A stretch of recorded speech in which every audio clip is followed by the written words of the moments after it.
नमस्कार साथियों, आज एक बहुत बड़ा चुनाव प्रचार, बहुत लंबा चुनाव प्रचार खत्म हो रहा है। कुछ लोग थक भी गए होंगे, लेकिन जो आनंद, जो ज्ञान, जो शिक्षा, जो समझ बढ़ी हम सब की प्रचार करते हुए इस देश के बारे में, अपने विरोधियों के बारे में, ये दिल्ली में बैठकर तो हासिल नहीं की जा सकती। हमारे राष्ट्रीय अध्यक्ष श्री मल्लिकार्जुन खड़गे साहब ने अपनी उम्र की परवाह करते बगैर, इस मौसम की परवाह किए बगैर जिस तरह से प्रचार किया, सबसे हमें बहुत प्रेरणा मिली। हमारे नेता राहुल गांधी करोड़ों दिलों को जीतते हुए बेधड़क होकर जो सवाल पूछ रहे थे, वो लोगों के मन की बात अपने मुंह पर ला रहे थे। इसको लोगों ने बहुत सराहा।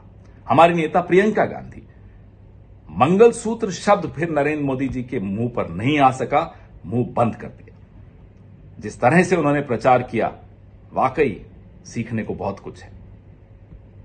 इस देश की तासीर को समझने का मौका दिल्ली से बाहर जाकर ही मिल सकता है। वो टीवी पर नहीं हो सकता, वो सोशल मीडिया पर नहीं मिल सकता, और दिल्ली में बैठे हासिल हो ही नहीं सकता।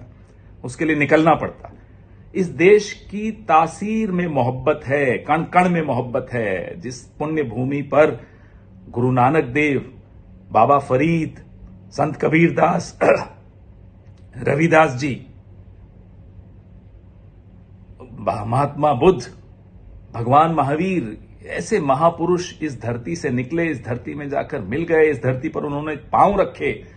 ऐसी धरती पर नफरत हो ही नहीं सकती। सियासत कितना ही कोशिश कर ले, ये सीखने को मिला। हमारे प्रधानमंत्री नरेंद्र मोदी जी के विषय में कुछ कहना जरूरी है। लू भी चलती थी तो बागे शबा कहते थे, पांव फैलाए अंधेरों को दिया कहते थे।